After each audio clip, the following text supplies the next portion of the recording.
नमस्कार दोस्तों, turn on news में आपका स्वागत है। मैं आपका होस्ट एंड दोस्त मोहित खरोटिया। आज है 15 अक्टूबर 2020 और लीजिए सुनते हैं 15 अक्टूबर 2020 की हिमाचल की खबरें विस्तार से। सचिवालय में कोरोना का खौफ, नहीं पहुंच रहे मंत्री। सचिवालय में मंत्रियों पर कोरोना का खौफ अब साफ दिखाई दे रहा है। सीएम जयराम समेत कई कैबिनेट मंत्री कोविड की चपेट में आ चुके हैं, जिससे कई मंत्री अब कोविड से डर भी गए हैं। इस बात का अंदाज़ा इसी से लगाया जा सकता है कि बुधवार दोपहर 2 बजे तक सचिवालय में किसी भी मंत्री ने अपनी उपस्थिति दर्ज नहीं करवाई थी। मुख्य गेट पर, जहां पर मंत्री के सचिवालय में होने की जानकारी दी जाती है, वहां पर किसी भी मंत्री की सचिवालय में उपस्थिति नहीं बताई गई। बुधवार को सुबह 11 बजे सचिवालय का दौरा करने से पता चला कि अभी तक कोई भी मंत्री सचिवालय नहीं पहुंचा। दोपहर 2 बजे जब दोबारा इसकी जानकारी ली गई, तब भी यही कहा गया कि कोई भी मंत्री सचिवालय में नहीं है। हालांकि कई मंत्री शायद कहीं दौरे पर होंगे, लेकिन एक भी मंत्री का सचिवालय में ना होना इस बात पर इशारा करता है कि मंत्रियों में भी कहीं ना कहीं अब कोविड को लेकर डर पैदा हो गया है। आज से 35 रूटों पर चलेंगी बसें। हिमाचल की इंटरस्टेट बसों की बुधवार को आवाजाही शुरू हो गई है। लंबे अंतराल के बाद प्रथम चरण में 25 रूटों पर पथ परिवहन की बसें चलाई गई हैं। पहले दिन बसों में ऑक्यूपेंसी दर को देखते हुए और राज्य के हर जिले से बाहरी राज्यों की बस सेवा उपलब्ध करवाने के लिए निगम ने 35 और नए रूटों पर बसें चलाने का निर्णय लिया है। गुरुवार से इन रूटों पर निगम की बसें दौड़ती नजर आएंगी। बुधवार को प्रदेश के चंडीगढ़, पठानकोट, बद्दी, होशियारपुर, लुधियाना, हरिद्वार के लिए बसें भेजी गई हैं। राज्य में अंतर्राज्यीय रूटों पर मार्च माह में बस सेवा बंद है। 2 प्रदेश की सीमाओं को पूरी तरह खोलने के बाद लोग इंटरस्टेट रूटों पर बसें चलाने की मांग कर रहे थे। इसी के चलते ये बसें चलाई गई हैं। उल्लेखनीय है कि प्रदेश में कोरोना के मामले सामने आने से राज्य सरकार द्वारा इंटरस्टेट बसों में संचालन पर रोक लगा दी गई थी, मगर बसों की डिमांड देखते ही सरकार द्वारा पाबंदी को हटाकर बसों का संचालन आरंभ कर दिया है। पहले चरण में निगम की 25 बसें चलाई गई और गुरुवार को दूसरे चरण में 35 और रूटों पर बसें चलाने का निर्णय किया गया। रवीना टंडन पहुंची डलहौजी। बॉलीवुड की evergreen charming actress Raveena Tandon इन दिनों एक वेब फिल्म की शूटिंग के लिए डलहौजी पहुंची हुई हैं, मगर कोरोना के कारण शूटिंग रोक दी गई। अब फिर से फिल्म की शूटिंग शुरू कर दी गई है। डलहौजी पहुंचने के बाद रवीना टंडन ने एहतियातन अपना कोरोना वायरस टेस्ट भी करवाया, जिसका वीडियो भी सोशल मीडिया पर खूब वायरल हो रहा है। बता दें कि इससे पहले रवीना टंडन वर्ष 1997 में सुनील शेट्टी के साथ विनाशक फिल्म के शूटिंग के लिए डलहौजी आई थी। फॉरेस्ट टूरिज्म की तैयारी में हिमाचल प्रदेश। हिमाचल में कोविड काल के बाद पर्यटन के क्षेत्र में कई बड़े बदलाव देखने को मिलेंगे। वर्क टू होटल के तहत पर्यटन कारोबार में आए नए उछाल के बाद अब प्रदेश में फॉरेस्ट पर्यटन की शुरू होने जा रहा है, जिससे सरकारी खजाने भरेंगे और बेरोजगारों के लिए रोजगार के रास्ते भी खुलेंगे। नई व अनोखी योजना पर पर्यटन विभाग ने ही इस बार फॉरेस्ट डिपार्टमेंट काम कर रहा है। प्राकृतिक सौंदर्य की नैसर्गिक छटा को पास से निहारने के लिए वन महकमा सैलानियों को ऐसे घने जंगलों व प्राकृतिक स्थलों तक ले जाएगा जिसकी किसी ने कल्पना भी नहीं की होगी। हिमाचल में अब पर्यटकों को अधिक समय के लिए रोकने के लिए नए प्लान पर काम चल रहा है। सैलानियों की भीड़ भाड़ वाले शहरों पर अब घने जंगलों में सड़क से दूर आधुनिक सुविधाओं से लैस huts, tenting site, tree top huts सहित कई तरह के आधुनिक कॉटेज तैयार किए जाएंगे। फॉरेस्ट विभाग ने इसकी डीपीआर भी तैयार कर ली है। इसमें खास बात यह है कि सैलानियों को ऐसे स्थानों पर पहुंचाने के लिए वाहन सड़कों के नज़दीक पार्किंग में खड़े करने के बाद संबंधित स्थल तक ले जाने के लिए घोड़ों और बग्गियों का प्रयोग किया जाएगा, ताकि सैलानियों को पर्यटन की अलग ही अनुभूति उपलब्ध करवाई जा सके। सीएम के बाद अब परमार को कोरोना। राज्य में कोरोना की चपेट में कैबिनेट मंत्री आना शुरू हो गए हैं। अभी तक सीएम जयराम समेत 5 मंत्री और विधानसभा अध्यक्ष कोरोना से संक्रमित हो चुके हैं। इनमें से 2 मंत्री स्वस्थ होकर काम पर लौट चुके हैं, जबकि सीएम जयराम समेत 2 मंत्री अभी भी घर पर आइसोलेट हैं, जबकि विधानसभा अध्यक्ष शिमला में आइसोलेट हैं और डॉक्टरों की सलाह पर स्वस्थ लाभ ले रहे हैं। कैबिनेट मंत्रियों का इस तरह कोविड पॉजिटिव आना उनसे मिलने वाले लोगों के लिए भी खतरे से खाली नहीं रह गया है। क्योंकि मंत्रियों के संपर्क में सीधे तौर पर सैकड़ों लोग आते हैं। ऐसे में मंत्रियों से ज़्यादा सतर्क होने की ज़रूरत है। गौरतलब है कि कुछ दिन पहले हिमाचल के मुख्यमंत्री जयराम ठाकुर कोरोना से संक्रमित हो गए थे। इसके बाद से वह घर में आइसोलेट हैं। उनकी परिवार के सदस्यों की रिपोर्ट नेगेटिव है। डॉक्टर की टीम उनके स्वास्थ्य पर नज़र रखे हुए हैं, लेकिन 13 अक्टूबर को सीएम जयराम ठाकुर की कैबिनेट की तकनीकी शिक्षा मंत्री डॉक्टर रामलाल मारकंडे पॉजिटिव आ गए हैं और उन्हें कुछ दिनों के लिए खांसी की शिकायत थी।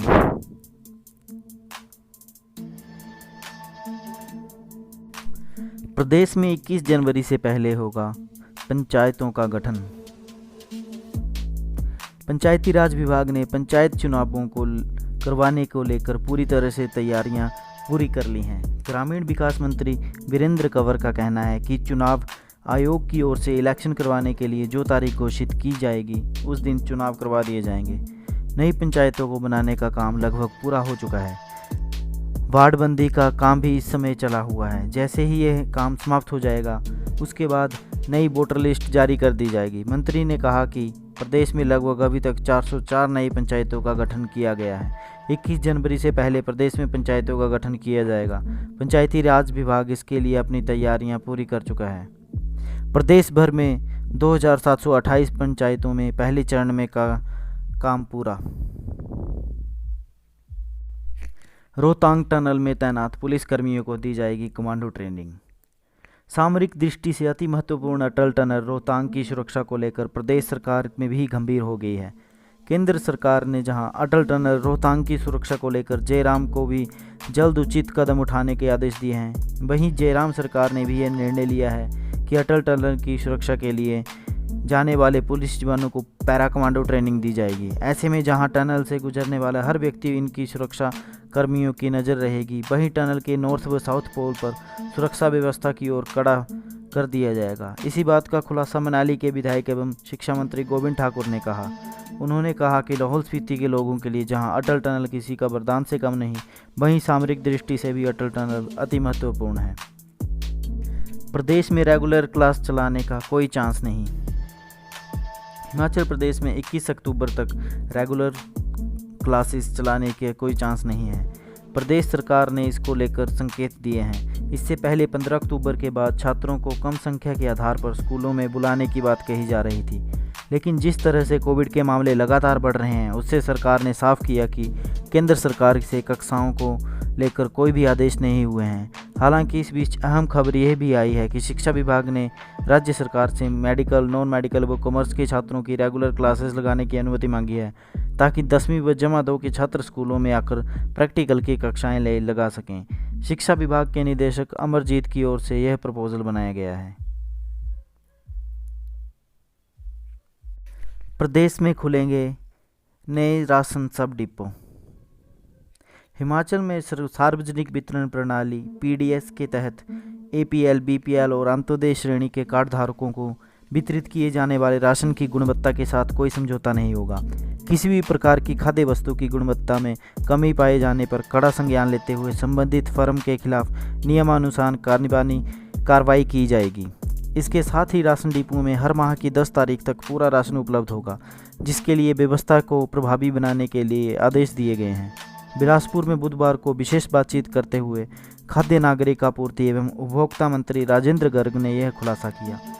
उन्होंने बताया कि डिपुओं के माध्यम में तय कोटा एक साथ उपभोक्ता को मिलेगा। ऐसा ही नहीं होगा कि कुछ वस्तुएं अभी उपलब्ध हैं जबकि बाकी बाद में आएंगी। उपभोक्ताओं को बार बार डिपुओं के चक्कर लगाने नहीं होंगे। उन्हें डिपो को एक साथ निर्धारित राशन कोटा उपलब्ध किया जाएगा। एचपीयू में नहीं होगा एंट्रेंस एग्ज़ाम। हिमाचल प्रदेश विश्वविद्यालय में पीजी फर्स्ट ईयर में मेरिट के आधार पर ही दाखिले होंगे। छात्र संगठनों के विरोध के बावजूद पीजी एंट्रेंस एग्ज़ाम एचपीयू इस बार नहीं करवाएगा। स्नातकोत्तर स्तर में कोर्सेज में दाखिला मेरिट के आधार पर ही दिया जाएगा। स्नातक स्तर पर प्राप्त अंकों के आधार पर मेरिट तैयार कर विद्यार्थियों को स्नातकोत्तर स्तर के कोर्सेज में प्रवेश प्रदान किया जाएगा। इसके लिए विश्वविद्यालय ने प्रवेश नोटिस जारी कर दिया है। विद्यार्थियों को एडमिशन पोर्टल पर जाकर अपने अंक अपलोड करने होंगे। अंक अपलोड होने के बाद बीबी विषय बार प्रथम सेमेस्टर की मेरिट सूची विश्वविद्यालय द्वारा जारी नोटिस के अनुसार 20 अक्टूबर तक स्नातक कक्षा के अंकों को अपलोड करना होगा। 20 अक्टूबर तक स्नातक कक्षा के अंकों की मेरिट की जाएगी। 27 व 28 अक्टूबर को ऑनलाइन काउंसलिंग होगी। 31 अक्टूबर तक उम्मीदवारों को स्नातकोत्तर स्तर के कोर्सेज में प्रवेश के लिए फीस जमा करवा देनी होगी। प्रदेश में ऑनलाइन स्टडी को अनफ्रेंड करने लगे छात्र। राजधानी शिमला के सरकारी स्कूल भी अब ऑनलाइन स्टडी में धीरे धीरे पिछड़ने लगे हैं। हैरत है कि समग्र शिक्षा विभाग की ओर से जारी की गई हाल ही की रिपोर्ट में खुलासा हुआ कि शिमला में सिर्फ 22% ही ऐसे छात्र हैं जो ऑनलाइन एग्ज़ाम में रुचि दिखा रहे हैं। अहम यह है कि दरअसल प्रदेश समग्र शिक्षा विभाग ने क्विज ऑनलाइन प्रतियोगिता का आयोजन किया था। इस प्रतियोगिता में जिला वाइज कितने प्रतिशत छात्रों ने भाग लिया, इसका आंकलन किया गया, जिसमें खुलासा हुआ कि शिमला जिले के 22% छात्रों ने ही ऑनलाइन टेस्ट दिया। यानी कि भले ही जिला में ऑनलाइन स्टडी के बड़े बड़े दावे किए जाते हैं, लेकिन अभी भी छात्रों का बड़ा हिस्सा ऑनलाइन स्टडी से दूर है। प्रदेश में 7 महीनों बाद खुलेंगे सिनेमाघर। कोरोना वायरस के बीच पिछले 7 महीनों से बंद देश के सिनेमाघर गुरुवार को खुल जाएंगे। केंद्र सरकार द्वारा जारी की गई गाइडलाइन के अनुसार 50% लोग ही एक समय पर थिएटर में प्रवेश कर पाएंगे। सिनेमाघरों में SOP के आधार पर मास्क पहनना और दर्शक के बीच एक सीट की दूरी रखना अनिवार्य है। बता दें कि सिनेमाघर पिछले 7 महीनों से बंद हैं, लेकिन अब गुरुवार से खुलने वाले हैं। सरकार भी लोगों से अपील कर रही है कि वे सुरक्षा के तौर पर SOP का पालन करें। सोलन में सुंदर अयान सिनेमा में की तैयारियां पूर्ण कर ली गई हैं। सिनेमा के कर्मचारियों का कहना है कि रोजाना सैनिटाइजेशन की प्रक्रिया को भी निभाया जा रहा है। तो धन्यवाद दोस्तों, ये थी आज 15 अक्टूबर 2020 की हिमाचल की खबरें। यदि आप भी जल्द से जल्द नोटिफिकेशन चाहते हैं तो चैनल को सब्सक्राइब कर दें और वीडियो